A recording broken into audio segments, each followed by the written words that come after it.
Bonjour, cher ami de prière, cher cœur en quête de paix et de clarté. Bienvenue. Bienvenue dans cet espace sacré, dans ce moment mis à part, non par le hasard du temps, mais par un rendez-vous divin. Je vous accueille avec chaleur et respect, vous invitant à déposer pour un instant les fardeaux qui pèsent sur vos épaules, à faire taire le bruit du monde extérieur, pour entrer dans le sanctuaire de sa présence.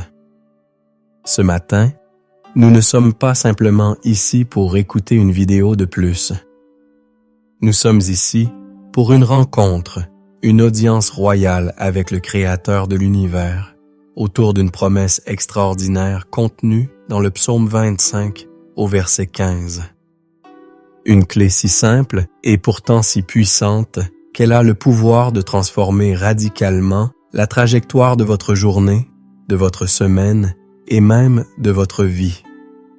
Cette clé, c'est de garder le focus sur la solution, qui est Dieu lui-même, et non sur le problème qui vous emprisonne et vous paralyse. Je sais que la vie est exigeante. Je sais que les défis sont réels. Mais je vous fais une promesse solennelle. Si vous vous engagez à rester avec moi jusqu'au bout de cette prière, si vous permettez à ces paroles de pénétrer au-delà de vos oreilles pour atteindre votre esprit et votre cœur, votre perspective sera changée. Le poids qui vous écrase commencera à s'alléger. Le brouillard de la confusion commencera à se dissiper et vous recevrez une force nouvelle pour faire face à tout ce qui se dresse devant vous. Alors, préparez-vous. Trouvez un lieu où vous ne serez pas dérangé, ne serait-ce que pour la durée de notre rencontre. Fermez les autres onglets de votre navigateur et de votre esprit. Prenez une profonde inspiration et en signe de votre engagement et de votre foi, écrivez dans les commentaires juste en dessous « Amen, je suis prêt » ou « Amen, je fixe mes yeux sur toi ». Que cet acte simple soit votre premier pas de foi ce matin. Je veux m'adresser directement à votre cœur, car je sais, par l'Esprit de Dieu, ce que beaucoup d'entre vous ressentent en cet instant précis. Je sais ce que c'est que de se réveiller le matin et, avant même que vos pieds ne touchent le sol, le poids du monde s'abat sur vos épaules. Le filet. Le psaume 25 parle d'un filet, et ce filet est si réel, n'est-ce pas? Pour certains d'entre vous, ce filet a le visage de l'anxiété. C'est une angoisse sourde qui commence comme un nœud dans l'estomac et qui grandit jusqu'à devenir un brouillard mental qui colore toute votre journée en gris. C'est le « et si » incessante. Et si je n'y arrive pas? Et si je perds mon emploi? Et si ce rapport médical est mauvais? Et mauvais? Et si mes enfants prennent de mauvaises décisions? Ce filet est tissé avec les fils de l'incertitude et de la peur de l'avenir. Pour d'autres, le filet est celui des problèmes financiers. C'est le poids des factures qui s'accumulent, la pression de joindre les deux bouts, la honte, peut-être de ne pas pouvoir subvenir aux besoins de votre famille comme vous le souhaiteriez. Chaque appel téléphonique inconnu fait sursauter. Chaque lettre dans la boîte aux lettres est une source potentielle de stress. Le problème est si grand, si tangible, qu'il semble occuper tout votre champ de vision, vous empêchant de voir quoi que ce soit d'autre. Il y a aussi le filet des relations brisées. Le silence douloureux avec un conjoint, la dispute non résolue avec un ami, la blessure profonde causée par un membre de la famille. Ce filet est particulièrement cruel, car il vous suit partout, même dans les moments de solitude. Les souvenirs rejouent en boucle, les paroles blessantes résonnent encore à vos oreilles, et vous vous sentez pris au piège entre l'amertume et le désir de réconciliation. Et que dire du filet de la fatigue et de l'épuisement? Ce sentiment d'être à bout, ce qu'on appelle le burn-out. Vous donnez vous donnez encore, au travail, à la maison, à l'église, et vous avez l'impression que votre réservoir est non seulement vide, mais fissuré. Le moindre problème, la plus petite contrariété, vous semble être une montagne insurmontable. Le problème n'est pas le problème lui-même, c'est votre incapacité à y faire face. Il y a le filet subtil des regrets du passé, des échecs qui vous murmurent que vous n'êtes pas assez bon, que vous ne changerez jamais. Il y a le filet de la comparaison, alimenté par le défilé incessant des vies apparemment parfaites sur les réseaux sociaux, qui vous laissent un goût amer d'insatisfaction et de jalousie. Ces filets, voyez-vous, ont une stratégie commune. Ils veulent capturer votre regard. Ils veulent devenir le centre de votre attention, l'obsession de vos pensées. Ils vous forcent à regarder en bas, à vos pieds empêtrés, à la complexité des nœuds, à la solidité des mailles. Et plus vous fixez le problème, plus il grandit. Plus vous analysez le filet, plus il semble impossible de s'en échapper. Votre âme s'abat alors, comme le psalmiste le disait dans le psaume 42 au verset 6. « Pourquoi t'abattu, mon âme, et gémis-tu au-dedans de moi? » Vous vous sentez seul, incompris, piégé. Mais je suis ici pour vous dire une vérité fondamentale ce matin. Dieu voit. Il voit vos pieds pris dans le filet. Il connaît chaque fil, chaque nœud. Votre situation ne lui est pas cachée et elle ne le surprend pas. Jésus lui-même a dit dans Matthieu 11, 28, « Venez à moi, vous tous qui êtes fatigués et chargés, et je vous donnerai du repos. » L'invitation n'est pas de démêler le filet vous-même. L'invitation est de venir à lui. La solution n'a jamais été de mieux comprendre le problème, mais de mieux connaître celui qui détient la solution. Votre cœur, peut-être, est agité comme une mer en tempête, mais la parole nous instruit dans le psaume 131, 2. « Loin de là, j'ai l'âme calme et tranquille, comme un enfant sevré qui est auprès de sa mère. » Ce calme n'est pas le fruit de l'absence de problème, mais le fruit d'une confiance délibérée et d'un regard intentionnellement fixé au bon endroit. Et c'est précisément ce que nous allons apprendre et pratiquer aujourd'hui. Dieu a une solution, et elle commence par un simple mouvement de votre cou spirituel. Levez les yeux. Entrons maintenant dans le cœur de notre enseignement, dans la salle du trésor de la parole de Dieu. Psaume 25, verset 15. Laissez cette phrase résonner en vous.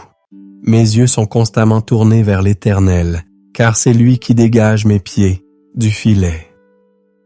Disséquons ce verset avec la précision d'un chirurgien et la révérence d'un adorateur, car chaque mot est une clé. Mes yeux. En hébreu, le mot est ayin. Il ne désigne pas seulement l'organe physique de la vue. Il représente la source, la fontaine, le regard de l'âme, le focus de l'attention. Là où vos yeux se posent, votre cœur suit, votre énergie s'écoule et votre réalité se forme. David ne dit pas « je jette un coup d'œil occasionnel à Dieu ». Il parle d'une posture délibérée. C'est une décision, un acte de volonté. C'est le choix conscient de retirer son attention du filet qui emprisonne ses pieds pour la placer sur le Dieu qui le libère. C'est le premier pas de la victoire. Décidez où vous allez regarder. Ensuite, le mot constamment, en hébreu, c'est tamid. Ce mot est puissant. Il est utilisé dans l'Ancien Testament pour décrire le pain de proposition qui devait être continuellement devant l'Éternel ou le feu sur l'autel qui ne devait jamais s'éteindre. Tamid ne signifie pas de temps en temps, ni seulement quand la crise est intense. Cela signifie une habitude, une discipline, un état d'être. C'est un focus maintenu. C'est la première pensée du matin, la prière murmurée au milieu d'une réunion stressante, le chant de louange dans les embouteillages. C'est un muscle spirituel qui doit être exercé chaque jour. Le focus constant sur Dieu n'est pas du déni des problèmes. C'est la déclaration de foi que Dieu est plus grand que les problèmes. Tournez vers l'Éternel. L'Éternel Yarvoach. Ce n'est pas un titre générique pour une divinité. C'est le nom personnel et sacré du Dieu de l'Alliance. Le Dieu qui a dit à Moïse, « Je suis celui qui suis ». Le Dieu qui est immuable, fidèle, tout-puissant. Le Dieu qui fait des promesses et qui les tient.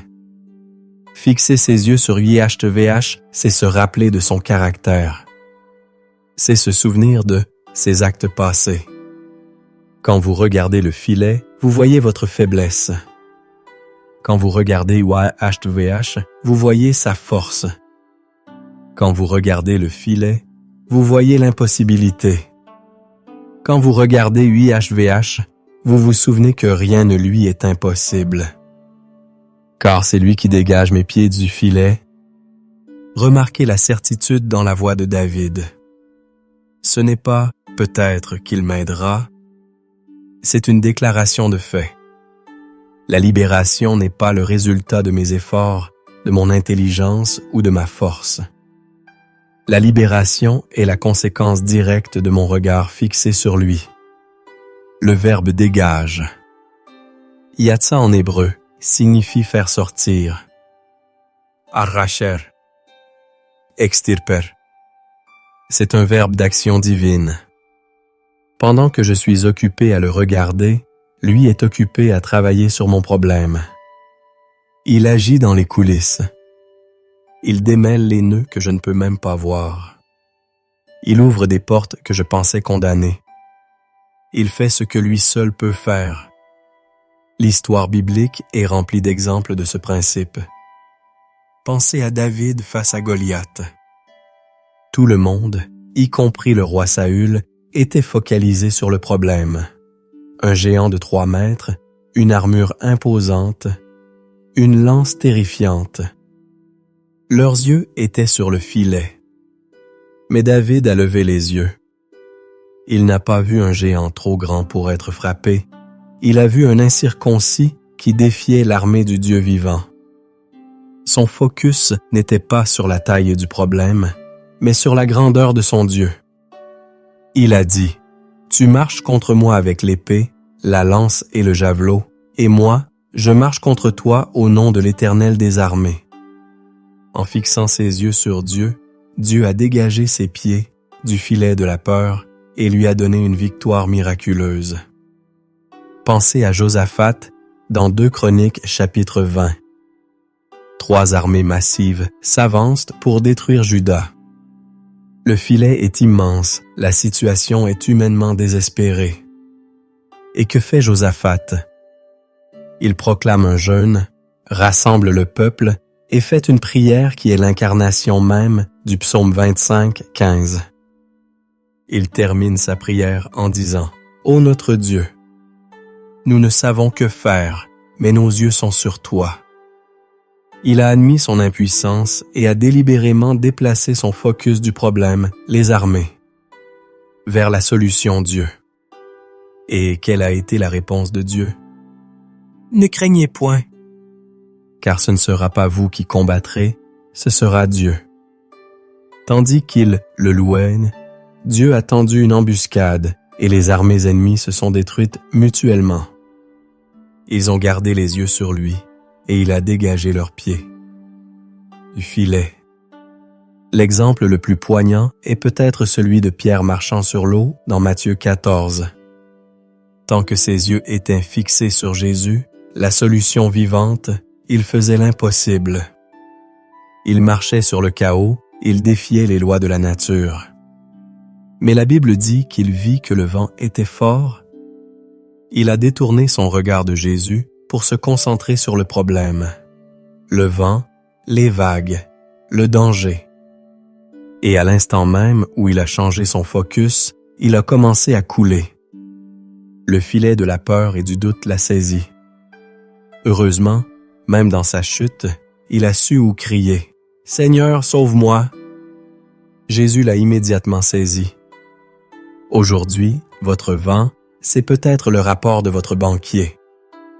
Vos vagues, ce sont les paroles décourageantes de votre entourage. Votre filet, c'est cette pensée obsessionnelle qui vous dit « c'est impossible ». La leçon est claire. Votre victoire ne dépend pas de l'absence de tempête, mais de la direction de votre regard au milieu de la tempête. Fixer vos yeux sur Dieu est un acte de guerre spirituelle. C'est dire au diable, à vos problèmes et à vos propres doutes, « Vous n'aurez pas mon attention ». Mon attention est une offrande réservée à mon Dieu. Mon regard est un acte d'adoration et je choisis d'adorer le libérateur, pas le problème. Maintenant que notre intelligence a été éclairée par la vérité de la parole, il est temps de laisser cette vérité descendre dans notre cœur et de nous préparer à rencontrer Dieu dans la prière. Ce n'est pas un exercice mental, c'est une transaction spirituelle. Pour que nos prières soient efficaces, notre cœur doit être aligné avec celui que nous prions. Je vous invite donc à un court moment de préparation intérieure. C'est le moment où nous labourons le sol de notre cœur pour qu'il puisse recevoir la semence de la parole et la pluie de l'esprit. Premièrement, pratiquons la repentance. La repentance n'est pas un mot triste, c'est un mot joyeux qui signifie simplement changer de direction. Demandons pardon à Dieu pour toutes les fois, hier et ce matin, où nous avons délibérément fixé nos yeux sur nos problèmes au lieu de les fixer sur lui. Pardonnons-nous d'avoir donné plus de poids aux voix de la peur qu'à la voix de la foi.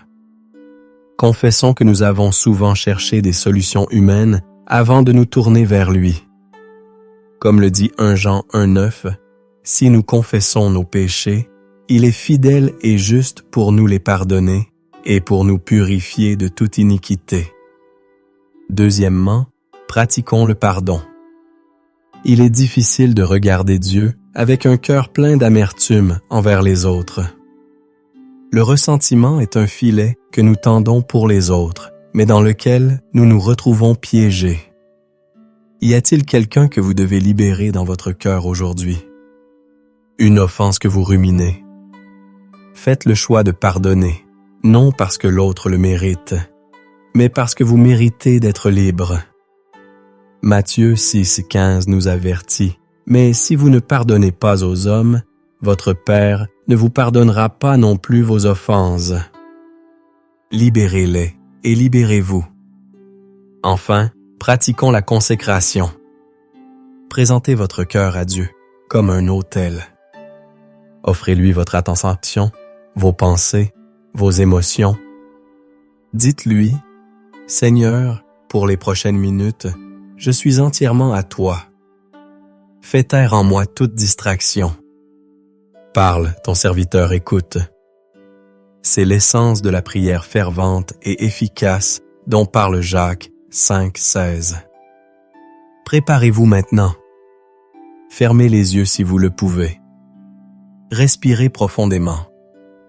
Sentez la tension quitter votre corps. Nous entrons maintenant dans le lieu très saint. Père céleste, Dieu tout-puissant, IHVH, le Je suis, nous nous approchons de ton trône de grâce avec confiance et révérence. Nous entrons dans tes portes avec des actions de grâce, dans tes parvis avec des chants de louange. Ce matin, nous choisissons de ne pas commencer par la liste de nos problèmes, mais par la déclaration de ta grandeur. Tu es la lumière du monde, et en toi il n'y a point de ténèbres. Tu es notre salut, notre délivrance, notre victoire assurée. Tu es la forteresse de notre vie, le rempart inébranlable contre lequel toutes les attaques de l'ennemi viennent se briser.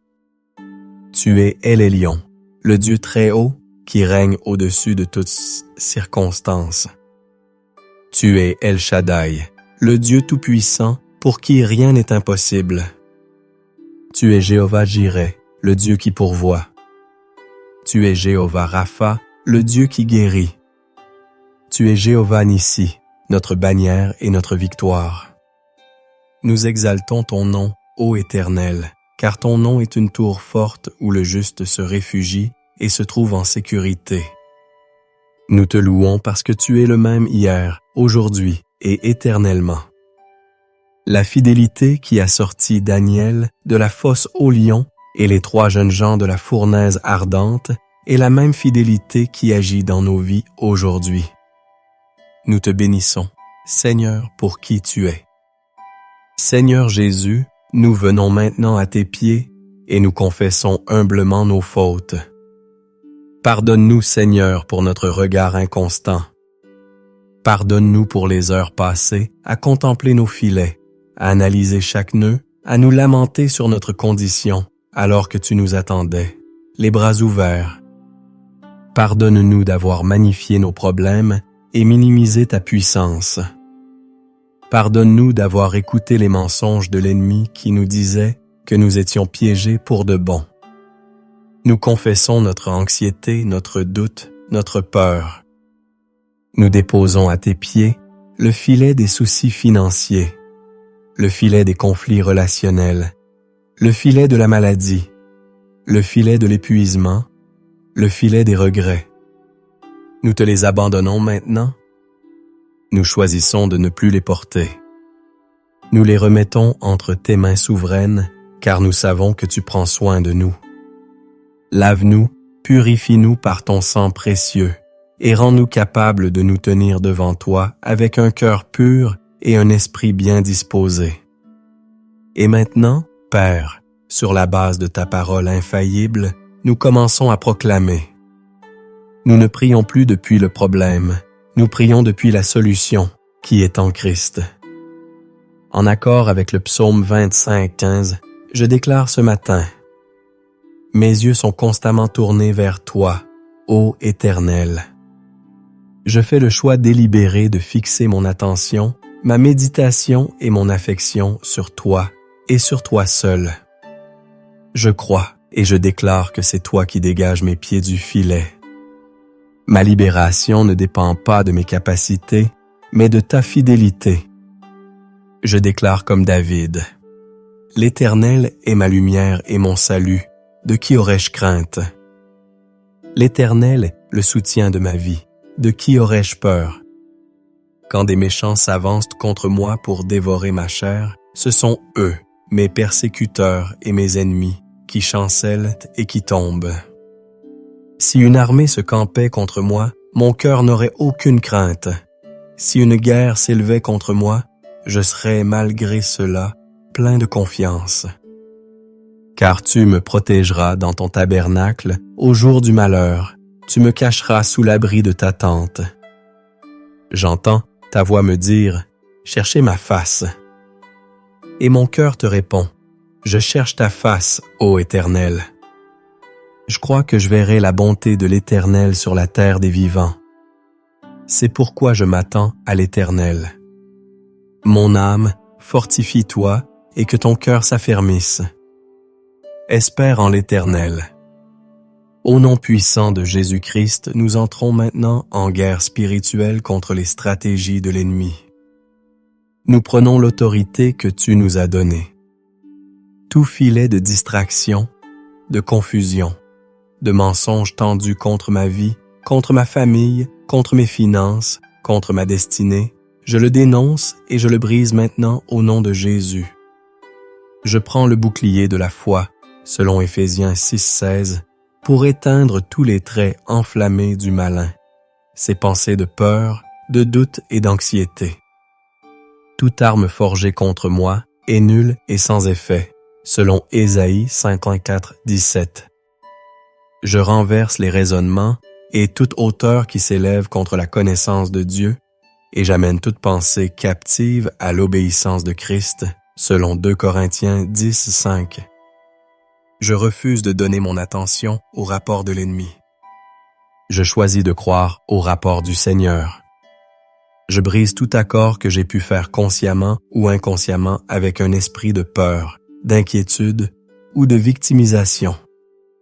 Je renonce à la mentalité de la personne piégée et j'adopte la mentalité de la personne libre en Christ.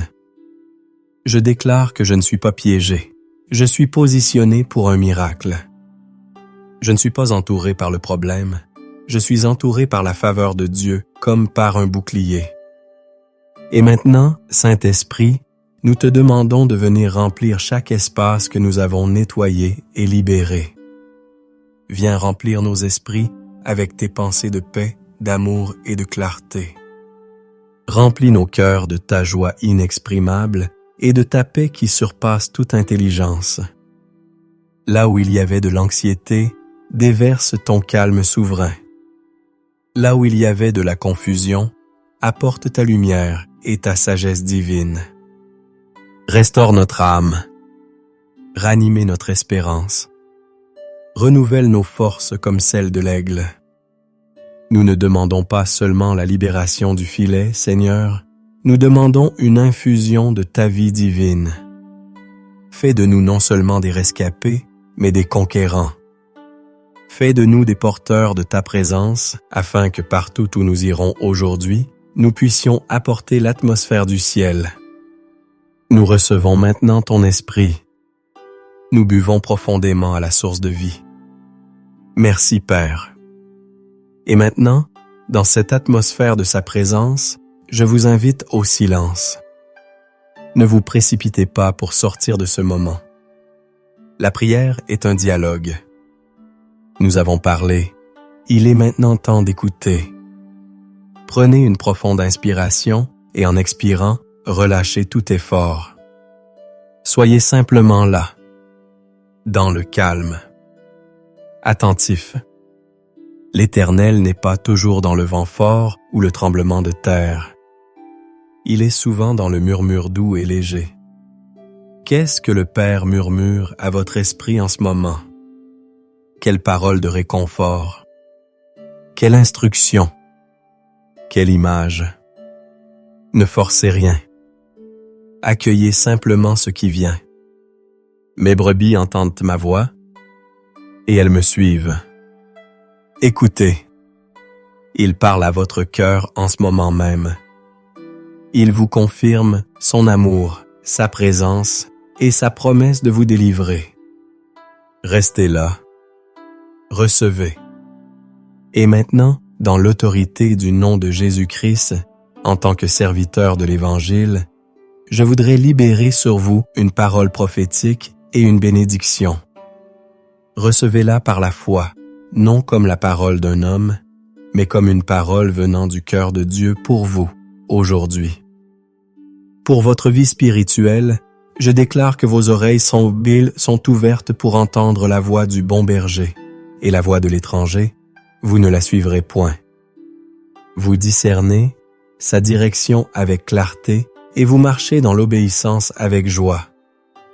Comme il est écrit dans Jean 10, 27, « Mes brebis entendent ma voix, je les connais et elles me suivent. » Pour votre santé physique et émotionnelle, je déclare que la vie divine de Christ coule dans votre corps. Chaque cellule, chaque organe, chaque système s'aligne sur la parole de guérison de Dieu. Je déclare que vous avez un esprit sain, stable et paisible. Comme il est écrit dans Ésaïe 53:5, c'est par ces meurtrissures que nous sommes guéris. Pour vos finances, je déclare que vous êtes bénis pour être une bénédiction. La malédiction de la pauvreté et du manque est brisée. Je déclare que le Seigneur ouvre pour vous son bon trésor, le ciel, pour envoyer la pluie sur votre pays en son temps et pour bénir tout le travail de vos mains. Comme il est écrit dans Deutéronome 28, 12, 13, « Tu prêteras à beaucoup de nations et tu n'emprunteras point. L'Éternel fera de toi la tête et non la queue. » Pour votre famille et vos relations, je déclare que la paix de Dieu qui surpasse toute intelligence garde vos cœurs et vos pensées. Les murs de division s'effondrent à pont. La communication est restaurée. Je déclare que vos enfants sont instruits par l'Éternel et que leur paix est grande. Comme il est écrit dans Ésaïe 54, 13. Tous tes fils seront disciples de l'Éternel, et grande sera la prospérité de tes fils. Pour votre destinée et votre appel, je déclare que la confusion se dissipe. Votre but divin devient clair. Les portes que Dieu a ouvertes, nul ne peut les fermer. Vous marchez dans les bonnes œuvres que Dieu a préparées d'avance pour vous.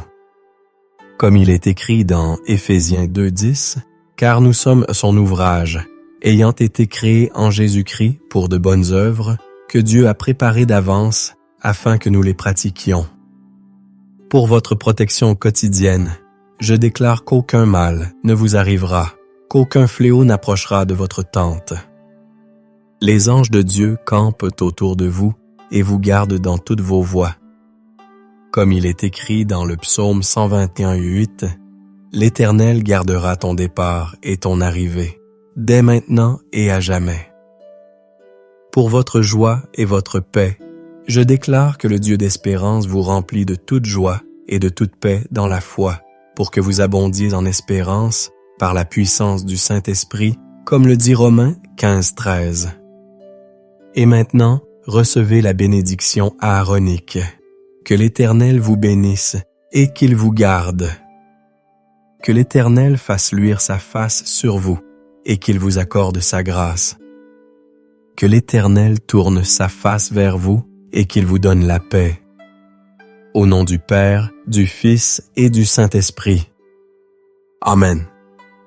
Reprenez doucement conscience de l'endroit où vous vous trouvez. Respirez profondément cette grâce nouvelle. Vous avez commencé cette session peut-être en vous sentant piégé, mais vous la terminez en vous tenant debout dans la liberté de Christ. Le secret n'est pas d'avoir une vie sans problème, mais de savoir où fixer son regard. Le secret, c'est de comprendre que votre attention est votre plus grande arme. Ne la donnez plus aux problèmes. Investissez-la dans la contemplation de votre Dieu. La promesse est certaine. Si vos yeux sont constamment sur lui, il s'occupera de dégager vos pieds du filet. Je veux vous encourager à ne pas laisser ce moment être une expérience isolée. Faites de cette prière et de ce principe une discipline. Pendant les 7 prochains jours, commencez chaque matin en déclarant le psaume 20:15 sur votre vie avant même de consulter votre téléphone ou les nouvelles. Vous verrez une transformation s'opérer. Si ce temps de prière vous a touché, fortifié ou encouragé, faites-le moi savoir. Écrivez dans les commentaires « Mes yeux sont sur toi, Seigneur ». Votre témoignage encouragera quelqu'un d'autre. Et s'il vous plaît, aidez-nous à répandre cette parole d'espoir. Aimez cette vidéo, partagez-la avec au moins une personne que vous savez être dans le combat et si ce n'est pas déjà fait, abonnez-vous à la chaîne pour ne manquer aucune de nos prochaines rencontres de prière. Pour continuer votre temps avec Dieu, je vous invite à cliquer sur la playlist de prières matinales qui s'affiche maintenant à l'écran. Que la grâce et la paix de notre Seigneur Jésus-Christ soient avec vous. Allez dans votre journée, non plus en regardant le filet, mais en regardant le Libérateur. Soyez bénis.